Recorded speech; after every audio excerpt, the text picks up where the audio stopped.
오늘 로마서 강의 22번째 시간입니다. 본문은 로마서 5장 20절에서 21절 짧은 두 구절이니까요, 우리 함께 찾아서 함독하도록 하겠습니다. 또 스크린을 또 보시고요. 있습니다. 시작. 율법이 들어온 곳은 범죄를 더하게 하려 함이라. 그러나 죄가 더한 곳에 은혜가 더욱 넘쳤나니, 이는 죄가 사망 안에서 왕노로 한 것 같이 은혜도 또한 의로 말미암아 왕노릇하여 우리 주 예수 그리스도로 말미암아 영생에 이르게 하려 함이라. 아멘. 이는 살아계신 하나님의 말씀입니다. 윤동지 서시를 아시죠?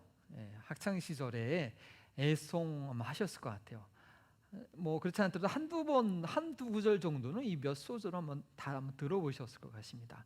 예전에 그 한국의 그 껌 보면 껌 그 표지 있지 않습니까? 거기에 자주 등장하던 또 시였습니다. 제가 한번 낭송해 드리겠습니다. 죽는 날까지 하늘을 우러러 한 점 부끄러움이 없기를, 입새이는 바람에도 나는 괴로워했다. 별을 노래하는 마음으로 모든 죽어가는 것을 사랑해야지. 그리고 나한테 주어진 길을 걸어가야겠다. 오늘 밤에도 별이 바람에 스치운다. 일제 식민지 시대 가운데 젊은 지성으로서 어떻게 양심에 부끄럽지 않게 살까 고민하는 흔적이 남아있는 시입니다. 많은 지성인들이 목숨을 부지하고자 이 친일파로 넘어가는 그런 현실 가운데 윤동주는 27살이라는 정말 그 꽃다운 나이에 일본의 감옥에서 죽게 됩니다. 그의 시의 고백대로요, 죽는 날까지 하늘을 우러러 한 점 부끄러움 없이 없는 삶으로 마감을 한 것입니다. 시의 내용 중에 입새이는 바람에도 나는 괴로워했다 라는 내용이 애절한 식구로 마음에 다가오신 분들이 계실 것입니다. 대충 타협하며 편하게 살 수 있겠지만 선량한 그리고 예민한 양심을 가지고 있었던 윤동주는요, 그럴 수 없었음을 작은 바람에 작은 잎사귀가 흔들리는 것에도 나의 마음이 아픔, 나의 양심이 괴롭다, 고통스럽다라는 것을 잎새이는 바람에도 나는 괴로워했다라고 표현한 것입니다. 이 서시는요, 예민한 사춘기를 보내는 우리 소녀들이 또 좋아하는 시이기도 합니다. 이상을 꿈꾸며 파란 하늘과 같은 세상을 기대하지만 입시를 앞둔 그런 현실 가운데 좌절하면서도 그래도 그 순수한 마음을 입새이는 바람에도 나는 괴로워했다라고 그 내용을 읊조리며 표현하곤 하지요. 어때요? 우리 성도님들도 중고등학교 이 사춘기 시절, 지풍노도와 같은 그 시절에 이 시를 마음에 한번 새겼을 것 같습니다. 그런데요, 때로는 윤동지 시인의 이 서시가 마음으로 다가올 새도 없이 세상의 거친 현실을 직시하셔야만 했던 분들도 계셨을 것입니다. 험악한 세상을 온몸으로 부딪히며 고민할 여유도 없이 살아오신 것이죠. 그런데요, 믿음의 여정, 이 좁은 길을 걷는 그리스도인들은 그 누구라도 입새이는 바람에도 나는 괴로워했다라는 것이 어떤 것인지 동감할 수 있어야 된다고 봅니다. 믿음으로 얻은 구원이 무엇인지 우리가 제대로 이해하지 못하고 세상과 타협하며 아무렇게나 사는 것이 아니라 거센 세파를 이겨내면서 하나님의 뜻대로 살려고 몸부림치기 때문입니다. 오늘 본문이 바로 그러한 심정을 갖게 하는 내용이라고 할 수 있습니다. 하나님을 너무나 사랑하기에 하나님과 더욱 친밀해질수록 자신의 연약함과 더러움을 보게 되고 작은 죄악에도 소스라치게 놀라면서 윤동주와 같은 그 고백을 하게 되는 것입니다. 오늘 설교의 제목은 20절에 율법이 들어온 것이라고 잡았습니다. 율법이 있게 된 이유는요, 지난번에 몇 번 말씀드렸는데 죄를 드러내기 위함이라고 했습니다. 그런데요, 제가 부제를 뭐라고 했죠? 역설입니다. 죄를 들어오기 위해서 율법이 온 건 맞는데 그로 인해서 어떤 일이 일어나는가? 왜 그런가 하면 죄가 드러날수록 더 거룩한 갈망을 하며 거룩을 향해 나아가게 되어 있는 것이 변화의 능력이 되는 복음을 바로 알고 있는 그리스도인이기 때문입니다. 왜 그런지 이 두 구절 20절, 21절 두 구절이 짧은 구절이지만 한 구절씩 한 단어씩 차근히 한번 살펴보겠습니다. 범죄를 더하게 하려 합니다. 왜 율법이 생겼을까요? 율법은 언제 생긴 것인지부터 우리 구약의 내용을 한번 복습해 보겠습니다. 출애굽 이후에 생긴 것 기억하시죠? 하나님께서 아브라함에게 약속하신 대로 약속의 아들 이삭을 통해서 형성된 그의 후손들이 애굽에서 430년간 종살이 하다가 하나님의 놀라운 능력으로 애굽 바로의 손아귀에서 하나님께서 그들을 건져내십니다. 홍해를 건너 광야의 시내산 앞에서 하나님께서 그들을 건지신 목적을 설명하시면서 율법을 통해 언약을 세우십니다. 출애굽기 19장 4절과 6절 말씀인데 우리 한번 교독할까요? 제가 먼저 4절 읽겠습니다. 애굽 사람에게 어떻게 행하였음과 내가 어떻게 독수리 날개로 너희를 업어 내게로 인도하였음을 너희가 보았느니라.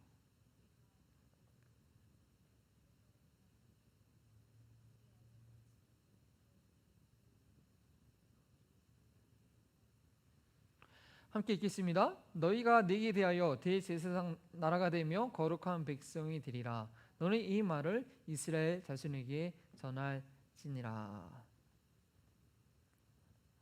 하나님께서 이스라엘이라고 불리는 이 야곱의 12 아들들을 통해 애굽에서 200만이라는 백성을 이룬 이 이스라엘 백성들을요 430년 만에 애굽에서 건져내셔서 가나안 땅으로 들이시려고 한 이유는 이스라엘 민족이 하나님께 속한 민족이 되게 하기 위함입니다. 그리고 그 방법은 하나님께서 주신 삶의 방식, 율법을 지키는 것이고 그것을 통해 이스라엘 민족은요 하나님의 소유가 될 뿐 아니라 다른 민족들도 하나님과 관계를 형성하게 하는 그런 역할을 하게 되는 것입니다. 창조주 하나님을 아는 민족은 어떤 공동체를 이루며 어떻게 사는지를 보여주는 모델이 되기 위함이었습니다. 그리고 그 내용은 바로 율법이었고요. 출애굽기 20장의 10계명의 내용으로부터 시작해서요 31장까지 11장의 긴 내용인데 그것은 하나님과 관계 맺는 법, 또한 이웃과 관계 맺는 법, 또 공동체를 이룬 법 등 상세한 규정이 게시됩니다. 20장의 10계명은 모세뿐 아니라 온 백성들이 산 기슭에서 하나님의 음성을 직접 들었습니다. 그 어미한 모습에 두려움을 느낀 백성들은요 31장까지의 그 나머지 내용들은요 모세가 하나님부터 직접 듣고 모세로부터 전달받기를 원했습니다. 그런데 모세가 40일 주야를 산속에 들어가 있는 동안 32장에서 어떤 일이 일어납니까? 한 달 조금 더 지난 시간 동안 모세가 보이지 않는다고 어떻게 했죠? 이 이스라엘 백성들이요 아론을 협박해가지고 금송아지를 만들었습니다. 그리고 그것이 자신들을 인도할 신이다, 하나님이다 하고 그 앞에서 춤추고 제사하고 예배했죠. 나름대로 그 앞에서 예배했습니다.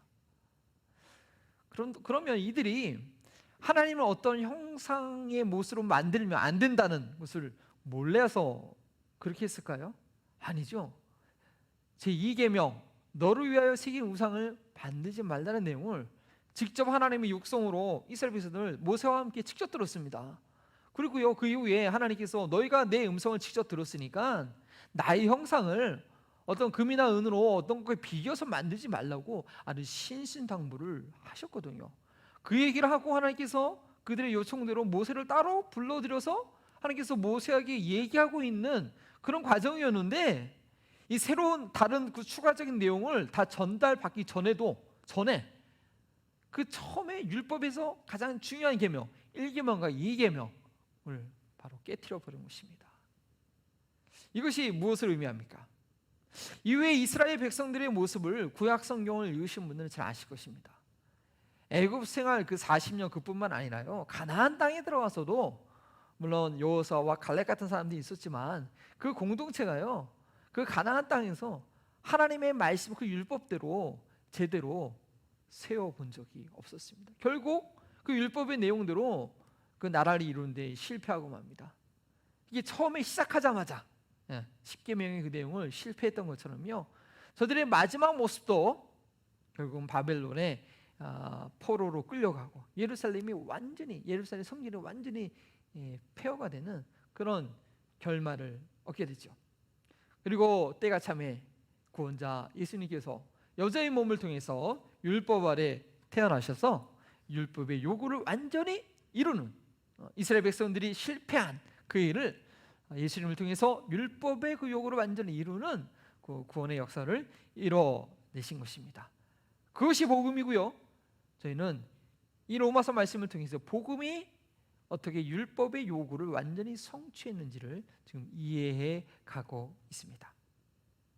구약 이스라엘 역사를 너무나 잘 알고 있던 이 사도 바울은요, 율법이 이스라엘 백성들을 구원하지 못했고, 그리고 철저한 율법주의자 바리새인으로 살았던 그 개인의 삶도 역시 구원하지 못했다는 것을 알기에 로마서 반복적으로 사도 바울이 얘기하는 것은 율법은 진노를 이룰 뿐이며, 오늘 본문 말씀처럼 율법은 단지 죄를 더하게 한다라는 그런 결론에 이르게 됩니다.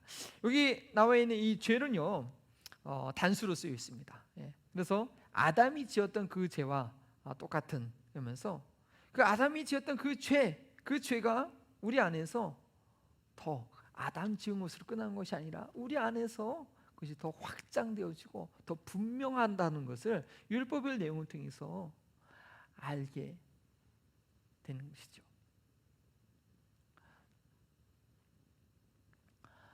이스라엘은요, 아브라함의 약속의 아들 이삭을 통해 생성된 민족이지만 어떻게 해요? 그들이 430년 동안 애굽에서 종살이 했습니다. 그래서 이제 그들은요, 좀 다른 민족보다도 더 이 하나님의 거룩한 율법을 감당하기 참 어려운 그런 상태였던지는 모르겠습니다. 그래서 그들은 가나안 땅에 들어가서요, 어떻게 해요? 그 가나안 원주민들보다도 나중에는 더 악하게 윤리적으로나 종교적으로 더 우상 숭배하고 그런 모습을 이스라엘 백성들은 갖게 됩니다. 율법을 직접 받은 민족이라고 그들이 더 특별했던 것은 아니고요, 단지 그들도 다른 민족처럼 거룩한 하나님의 기준에 이르기에는 미달이라는 것을 처음부터 십계명을 받은 그 처음 순간부터 그리고 그들의 마지막 모습에 이르기까지 보여준 것이었습니다. 5장 17절 13절 말씀, 지난주에 우리 배웠던 말씀도 같은 맥락의 말씀이죠. 제가 율법이 있기 전에도 세상에 있었으나 율법이 없었을 때는 죄를 저로 여기지 아니하였느니라. 아담 이후 인류에 죄가 온 세상에 가득하게 있었고요, 단지 율법이 없었으므로 마치 지뢰밭에 지뢰가 보이지 않았을 뿐이고, 율법이라는 투시 안경을 쓰고 보니까 온통 온 세상에 죄의 지뢰밭이 깔려 있게 된 것을 보게 된 것이죠. 드러나게 된 것이죠. 이 율법의 역할에 대해서는요, 로마서 7장에서 바울이 거룩한 삶을 살고자 할 때 구체적으로 어떤 역할을 했는지 저희는 더 심도 있게 볼 것입니다. 간략하게 그 역할을 축약한 것이, 그 율법의 역할을 이제 축소해서 표현한 것이 범죄를 더하게 하려 합니다 라고 설명한 것입니다. 그런데 이것이 율법의 궁극적인 목표를 가장 잘 드러내준 표현이라고, 설명이라고 생각이 됩니다. 은혜가 더욱 넘쳐나니.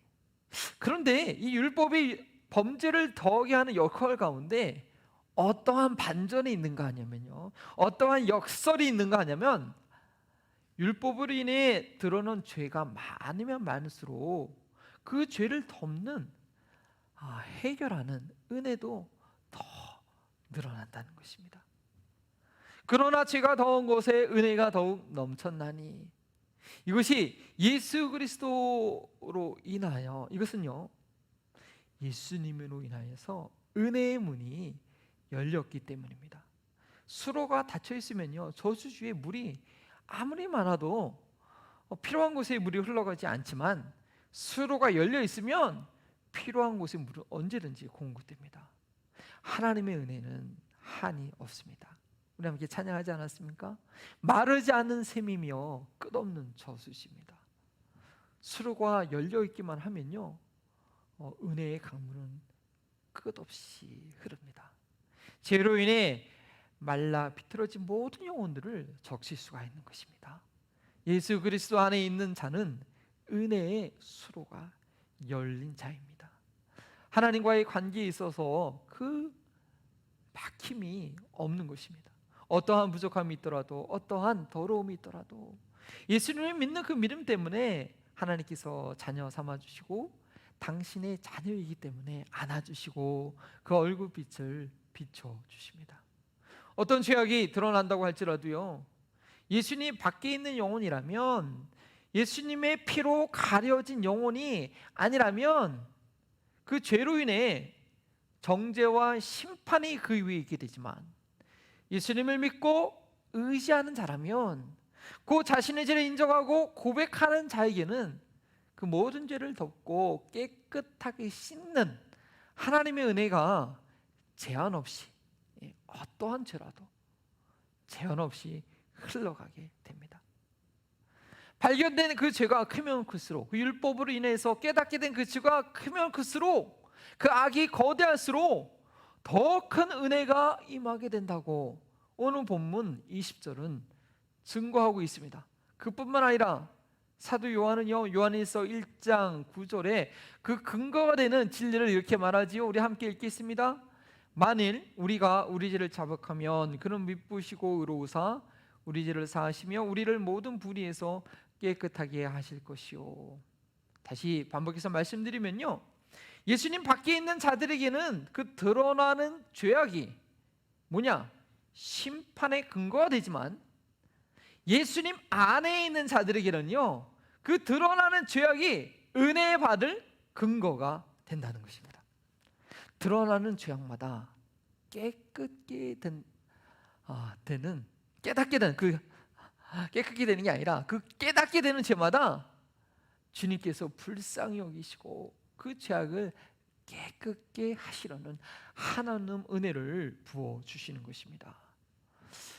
그러나 율법이 그렇기 때문에요, 율법이 들어온 것이 우리 그리스도인들에게 저주가 아니라 깨끗하게 하는, 성화되게 하는 그런 필수 불가결한 과정이라는 것이죠. 율법으로 인해 우리의 죄악이 드러날 때마다 그 죄악을 깨끗하게 하시는 주님의 은혜가 적용되고, 저희는 그 전보다도, 죄악을 내가 몰랐을 때보다도 더 거룩하고 온전한 그리스도인이 되는 것입니다. 예수님을 몰랐을 때는, 하나님의 말씀을 몰랐을 때는요, 율법의 기준 없이 내가 기준이 되어 살아갈 때는 죄가 죄인지도 모르고 양심의 꺼리낌 없이 악을 저질렀지만, 예수님을 믿은 후로는요 그렇게 살 수가 없는 것이죠. 하나님께서 원하시는 것이 무엇인지, 싫어하시는 것이 무엇인지 알기에 성령님께서 내 안에서 회복된 나의 양심과 함께 내게 말씀하시기 때문에 예전에 행하던 악을 행하게 되면 괴로워지는 것입니다. 그 죄의 습관이 내 육체에 아직 남아있는 것을 보면서요, 윤동주가 고백했던 것처럼 이세이는 바르메로 나는 괴로워했다라고 탄식하게 되는 것입니다. 하늘을 무시하고 내 멋대로 살던 삶에서 이제는 죽는 날까지 하늘을 우러러 한 점 부끄러움없게 살기를 소원하기에 주님 만날 그날을 준비하면서 거룩하게 살기를 갈망하는 것입니다. 그러나 삶을 변화시키는 복음을 제대로 모르는 이들은요, 어떻게 될까요? 소위 구원파식 믿음은 어떤 결과를 낳게 될까요? 거듭남의 비밀이라고 하는 그런 성경 세미나를 막 개최하면서 영혼들을 미혹하고 있는데요, 내가 거듭난 날과 시간을 알아야 한다고 하면서 그 이후에는 죄책감을 가지면 제대로 거듭난 것이 아니라고 그렇게 얘기하죠. 그리고 구원의 복음을 다시 들으라고 합니다. 그리고 나서요, 구원에 있어서 이 성화의 과정을 제거해 버립니다. 예. 성령께서 내게 주신 그 양심의 찔림을 무시하게 만드는 것이죠. 우리가 거룩하게 성화되어서 구원받는 건 아니지만, 구원받았다고 한다면 성화의 모습이 당연히 나타나야 되는 것입니다. 좀 심하게 얘기하면 성화가 없는 구원이 성경이 말하는 구원이 아니라는 것입니다. 이 구원파는요, 교리적으로 초대교회의 영주주의자들과 같은 입장입니다. 구원받은 영혼과 육체를 분리해서 영이 구원받았기 때문에 육체가 짓는 죄는 구원받은 영에 영향을 줄 수 없다. 그런 이 고대 철학, 이원론적 사상, 물질은 악한 거고 영은 이상은 고귀한 거다. 그래서 영과 육체를 완전히 분리하는, 내가 육체의 몸은 아무리 죄를 졌더라도 구원받은 내 영에는 상관이 없기 때문에 뭐 괜찮다, 뭐 죄책 그렇게 죄책감 가질 필요 없다 라고 얘기하는 것입니다. 그래서 그들에게 있어서는요, 복음이 뭐냐, 죄를 지어도 양심이 꺼리끼지 않도록 무감각하게 만드는 마취제와 같은 역할을 하게 됩니다. 그러나 삶을 변화시키는 우리 진정한 복음은요, 죄에 대해서 더 민감하게 하고 더 거룩함을 사모하게 합니다. 뿐만 아니라 그 사모하는 만큼 그 거룩함을 이룰 능력도 줍니다. 거룩함을 이룰 능력이 우리에게 주지 않으면 그건 좋은 소식이 아니죠. 이 부분에 대해서는 로마서를 계속해서 배우면서 계속 발견하게 됩니다. 오랫동안 플러 신학교에서 신학학을 가르치신 이 바울 신학의 대가이신 김세훈 교수님께서 한국 교회의 잘못된 본을 대해서 이렇게 비판한 적이 있습니다. 그의 책 칭의와 그 성화의 내용의 일부분을 제가 읽어드리겠습니다. 한국에서 흔히 듣는 복음은 우리는 은혜로 믿음으로 이미 의인이라고 칭함받았고 그것은 최후의 심판 때에 확인되게 되어 있습니다. 그러니 그냥 구원의 확신을 가지고 살면 된다. 이것은 보통 그러니 아무렇게나 살아도 된다라는 결론을 함축합니다. 그런데 이게 무엇입니까? 구원파적 복음이 아닙니까? 구원파는 이것을 자기들의 신학적 확신으로 솔직히 말하는 모양입니다. 그런데 구원파를 이단이라고 부르는 대다수의 한국 교회도 사실 이런 복음을 선포하고 있습니다. 암암리의 구원파적 복음을 선포하는 것입니다. 그런데 어떤 사람들은 이러한 구원파적 칭의론을 예정론과 성도의 견인론으로 뒷받침하기까지 하여 우리가 의인으로 이미 칭함받았다. 그런데 하나님이 태초부터 나를 구원으로 예정하셔서 의인이라 이미 칭하셨다. 그러니까 종말의 최후의 심판 때까지 나를 지켜주신다. 이것이 성도의 견인론입니다. 그러므로 나는 이제 아무렇게나 살아도 나의 구원은 확실하다라고 설명합니다. 이렇게 되면 윤리가 나올 리가 없습니다. 그래서 오늘날 윤리와 분리된 신앙, 구원의 확신을 가르치고 믿는 한국교회의 비극을 낳게 된 것입니다. 의로운 삶을 살지 않으면서 의인으로 자처하며 구원의 확신만 가지고 있으면 된다고 가르치는 한국교회의 비극입니다. 이것은 칭의론의 관계론적 의미와 종말론적 유보를 관가한 부분적이고 왜곡된 복음을 선포하는 데서 오는 비극입니다.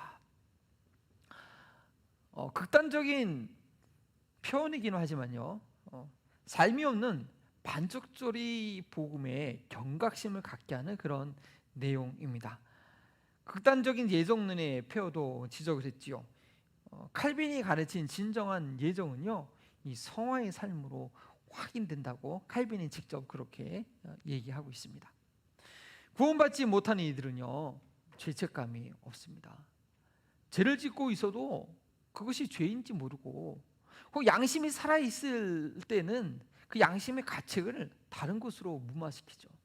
그러다가 양심이 무디어져서 죄 안에서 죄를 즐기는 그런 최후의 심판을 받아야만 그 죄를 그치는 삶을 살게 되는 겁니다. 그런데 구원받았다고 하는 우리 그리스도인들이요, 율법으로 드러난 죄를 가볍게 여기고 무시하고 이 성령님의 경고를 외면한다 하면서 그 근거로 잘못된 복음, 믿음으로 구원받는다는 것을 죄를 계속 저질러도 괜찮다라고 여기면서 성화를 향해 갈 수 있도록 주시는 이 찔림을 무마해 버리면 안 되는 것입니다. 믿음을 갖게 됨으로 그 전에 몰랐던 선한 양심의 가책이 생기는 것입니다. 이것을 우리는 소중히 여겨야 됩니다. 사도 베드로는요, 침례의 의미를 이렇게 설명합니다. 베드로전서 3장 21절이죠. 물은 예수 그리스도께서 부활하심으로 말미암아 이제 너희를 구원하는 편이 곧 침례라. 이는 육체의 더러운 것을 제하여 버림이 아니요 하나님을 향한 선한 양심의 강군이라. 침례를 받으면서 믿음 생활을 시작하지만 육체 죄성이 완전히 제거된 것은 아니라는 것이죠. 단지 뭐가요? 선한 양심이 하나님을 향해서 찾아가는 거다. 그 양심이 이제 회복되는 거죠. 하나님을 향해서 방향 전환하는 것입니다. 그리고 이렇게 시작된 선한 삶의 회복은요, 계속 이어져야 됩니다. 그런데 복음을 잘못 이해하고 삶은 아무 상관없다는 그런 거짓된 내용으로 하나님께서 회복시켜 주신 이 거룩한 삶의 불꽃을 꺼뜨리면 안 되겠습니다. 사도 바울은 고린도 교회에 이렇게 경고했습니다. 속지 말라. 악한 동무들은 선한 행실을 더럽히나니 깨어 의를 행하고 죄를 짓지 말라. 하나님을 알지 못하는 자가 있기로 내가 너희를 부끄럽게 하기 위하여 말하노라. 예수님을 믿은 이후로 나의 삶은요, 예수님을 얼굴과 얼굴로 만나는 그날까지 계속 변화되는 삶이어야 합니다. 성령과 율법으로 말미암아 내 안에 있는 죄악들을 속속히 드러낼수록 그 죄악을 이겨낼 수 있도록 풍성한 은혜를 주시는 것입니다. 세 번째 내용, 의로 말미암아 왕노릇하게 되는 것에 대해서 말씀드리기 원하는데요, 성령님께서 나의 죄악을 깨닫게 하실 때 저희는 바르게 반응해야 됩니다. 방향을 바로 잡아야 됩니다. 거짓된 복음의 근거에서 죄책감만을 없애는 것으로 끝나면 안 되고요, 이 같은 죄를 짓는 것을 당연히 여기면 변화를 경험할 수 없다는 것입니다. 그렇게 되면요, 우리 안에 있는 생명은 자라는 특징이 있지 않습니까? 근데 그 생명이 자라는 것을 경험할 수가 없습니다. 삶을 변화시키는 복음은 성령님께서 지적하신 대로, 성령님께서 깨닫게 하신 대로 예수 그리스도의 보혈의 피를 의지하여서 자신의 죄를 고백함으로 하나님의 은혜가 내 심령을 다스리게 하는 것입니다. 지난 날에는 이 죄가 사망을 담보로 내게 왕노릇 했듯이 이제는 예수 그리스도의 의 안에서 은혜가 내게 왕노릇 하는 것입니다. 하나님의 은혜에 완전히 완전한 지배를 받을 수 있고 그 지배 안으로 들어가야 됩니다. 그것이 복음입니다. 발견한 죄악들이 전혀 발디딜 곳이 없도록 온전히 내 심령 안에 하나님의 은혜로만 가득하게 해야 됩니다. 어떻게 그렇게 할 수 있는지 그 구체적인 방법은 6장에 나옵니다. 오늘 본문은 그렇게 된다는 그런 복된 소식을 저희에게 미리 알려주고 있는 것입니다. 율법이 드러낸 내 안에 그 엄청난 죄의 세력들을 보았을 때 두려워하거나 좌절하거나 또는 무시할 것이 아니라 둘파 벌리고 우리를 도와주시며 안아주시려고 기다리시는 주님의 품에 안겨야 됩니다. 주님께 더 가까이 가야 합니다. 예수님을 믿는 순간 승부가 다 끝난 것이 아니라는 것이죠. 끝난 게 아니라 이제 막 승부를 이제 시작하는 것입니다. 예수님을 믿는 것으로 이미 다 끝난 것으로 느끼게 되는 것은요, 근데 또 그것이 사실이기도 한데 왜 그러냐면 예수님 안에서 승리가 너무나 확실하기 때문입니다. 은혜가요 간신히 찔끔찔끔 주어지는 것이 아니라 사망이 왕노릇 했듯이 예수님 안에서 은혜가 왕노릇 하기 때문입니다. 승리는 이미 떼어놓은 당상이라는 말이죠. 떼어놓은 당상이라는 표현 아십니까?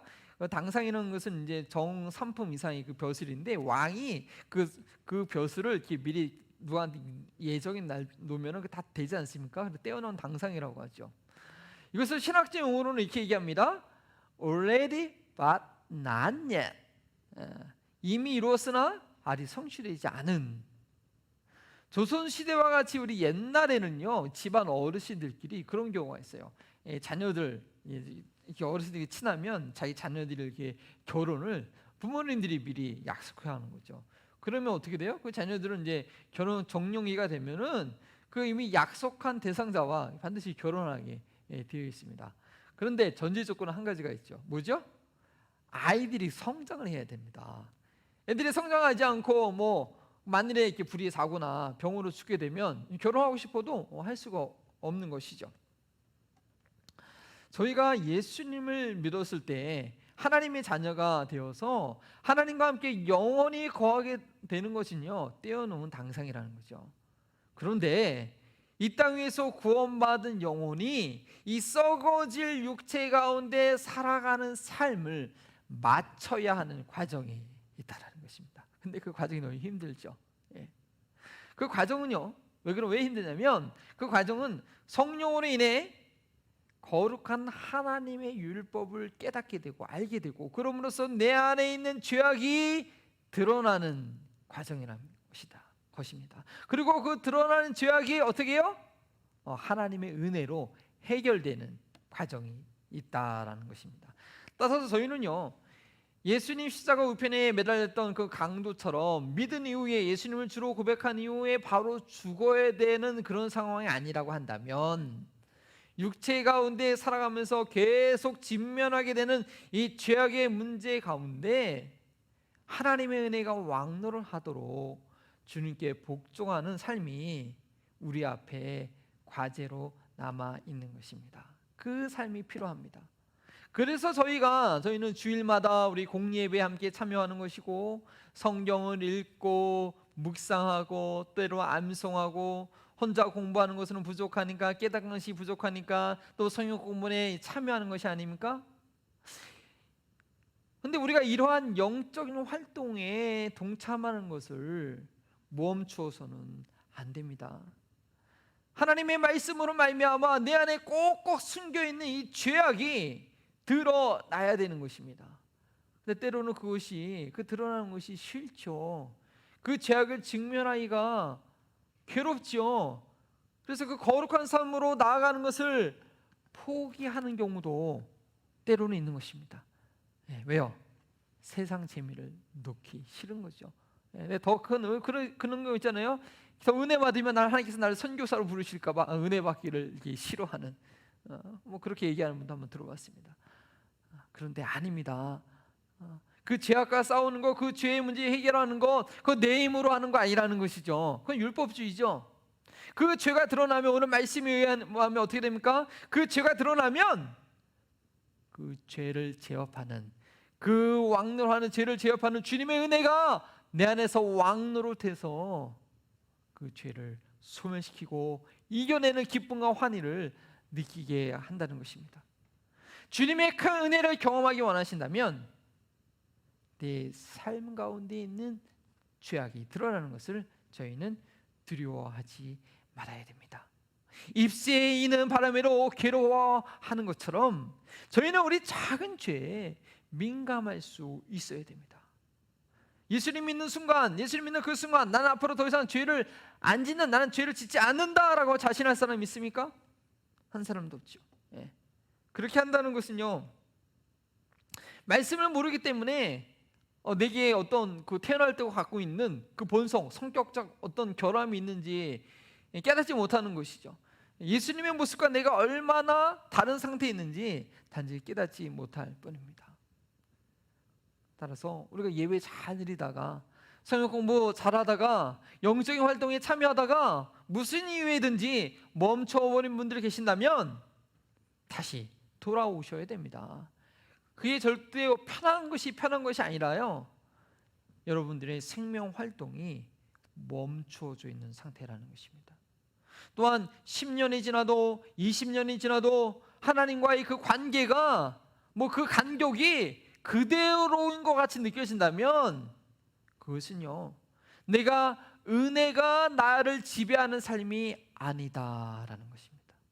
영생을 향해서 가고 있는 길이 아닌 다른 곳에 앉아 있는 상태라는 것.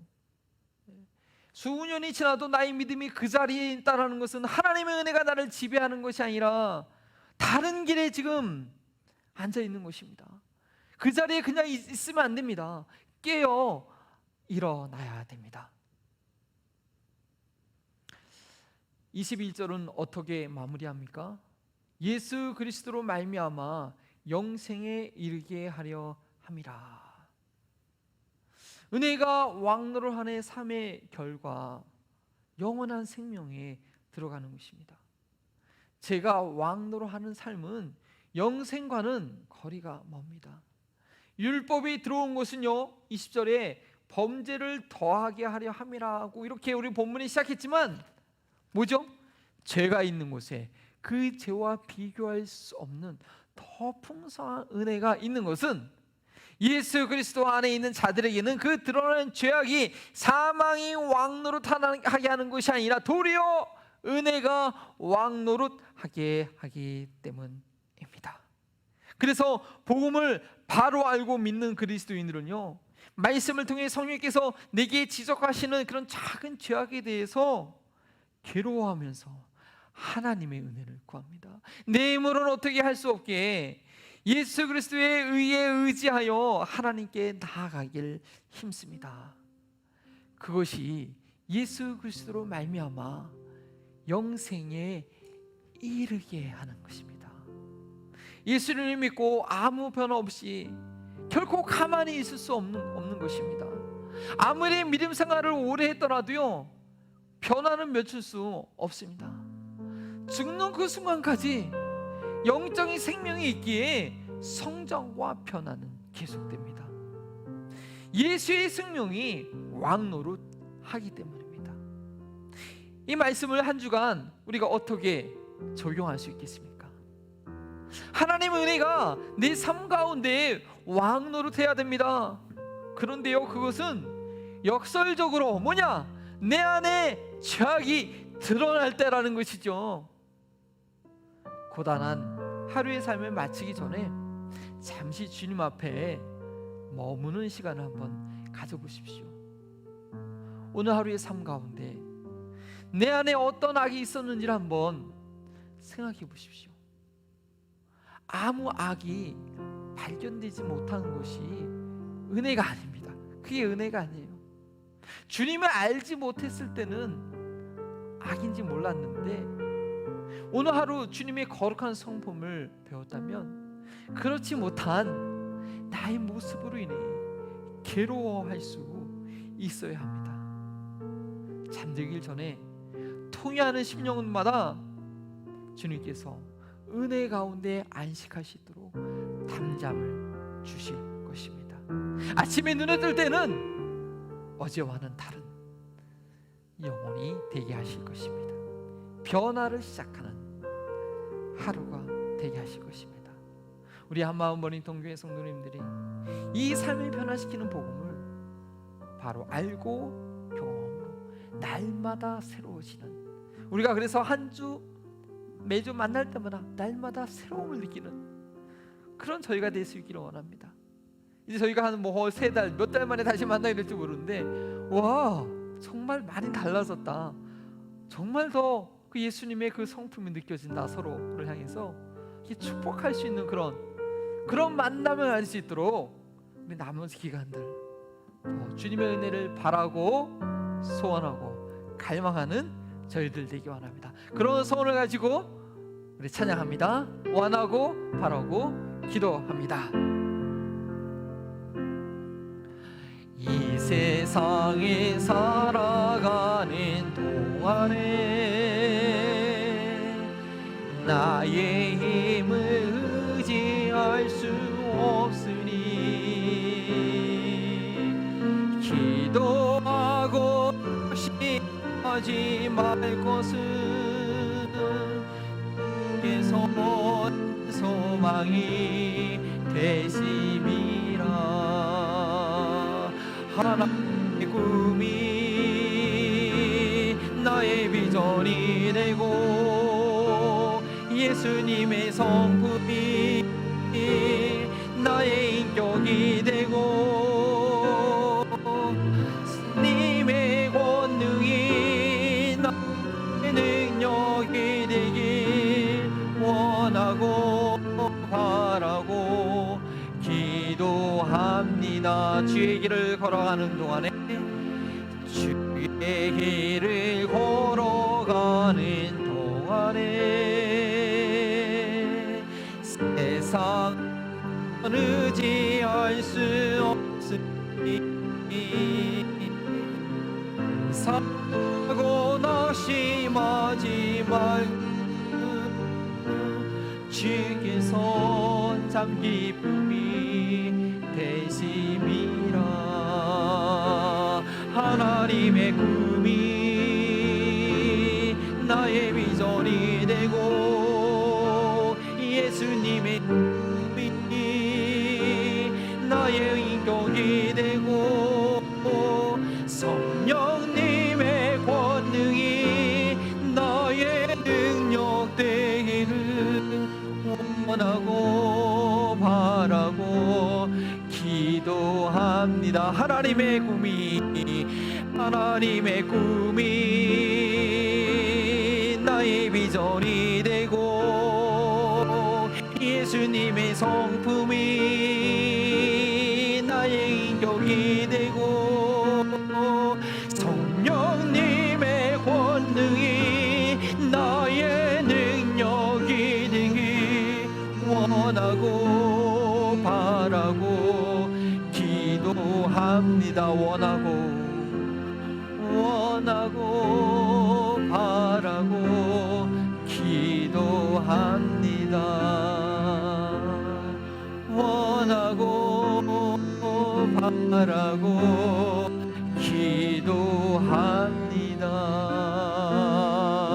기도합니다. 원하고 기도하고 바랍니다. 그러한 마음으로 나의 날마다의 삶이 정말 주님을 갈망하며 주님을 사랑하며 주님을 따라가는 삶 될 수 있도록 선생님께서 내게 말씀하시는 그의 죄의 지적이 나를 괴롭고 힘들게 하는 것이 아니라 그럴 때마다 오 주님 내가 어떻게 해야 됩니까? 주님 바라볼 때 주님을 할 때 하나님의 은혜가 우리의 삶 가운데 왕노릇할 것입니다. 하나님께서 우리에게 놀라운 은혜를 주시길 바랍니다. 그 은혜를 깨닫는 것, 그 은혜를 경험하는 것, 내 안에 악을, 내 안에 부족함을, 내 안에 증거하는 그 범죄를 깨닫는 만큼입니다.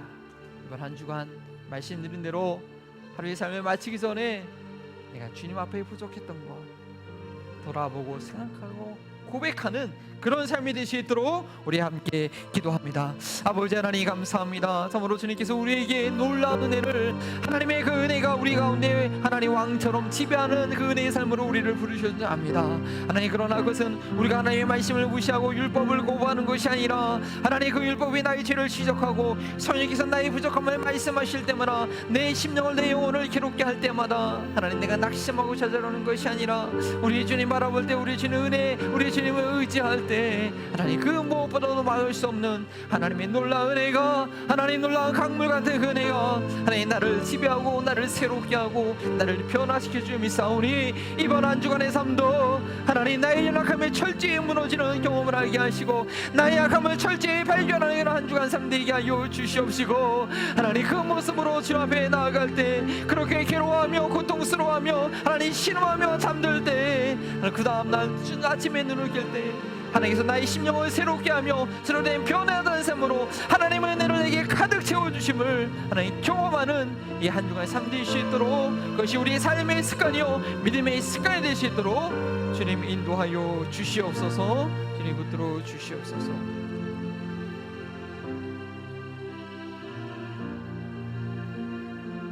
아버지, 지난달 죄악에 매여 죄가 우리를 왕노로 했던 그 괴로운 삶을 우리가 기억하기 원합니다. 그러나 이제는 그리스도 예수 안에서 하나님의 은혜가 우리 가운데 왕노릇하는 것이 진리인 줄 압니다.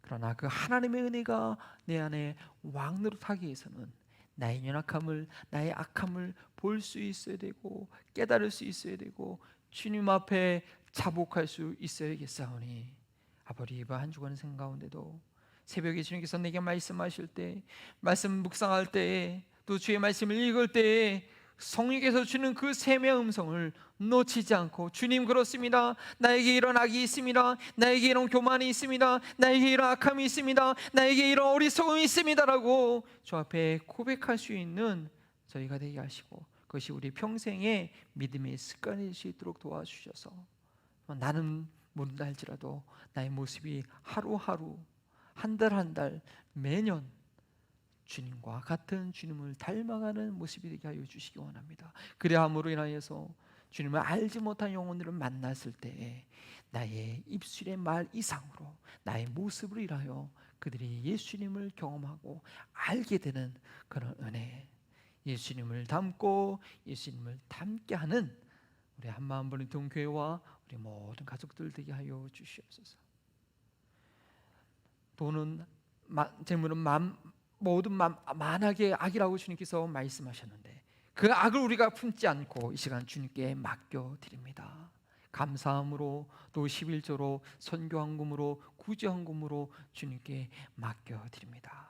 주님의 권능의 손에 맡겨드리오니 이 어려운 때에 우리 한마음 버리던 가족들의 그 가정과 기업과 사업장 하나님께서 지켜주심을 경험할 수 있도록, 하나님만을 온전히 의지하는 그 믿음이 날마다 더 성장하는 그런 사업과 직장생활이 될 수 있도록 인도하여 주시옵소서. 감사하며 예수 그리스도 이름으로 기도합니다.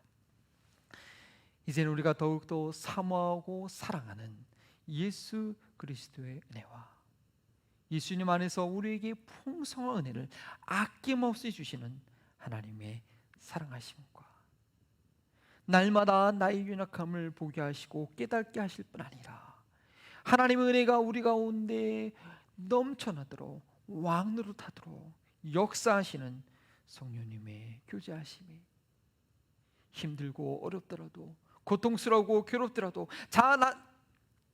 작은 입새도 괴로움을 느낀다 할지라도 주님을 사모하기를, 주님을 따라하기를 결단하는 우리 한마음 버리던 모든 사랑하는 가족들과 이 지역사회와 코로나 바이러스의 기간 가운데도 하나님께 소망을 드는 이 땅에 있는 모든 백성들에게 지금부터 영원토록 함께 하시기를 축원하옵나이다.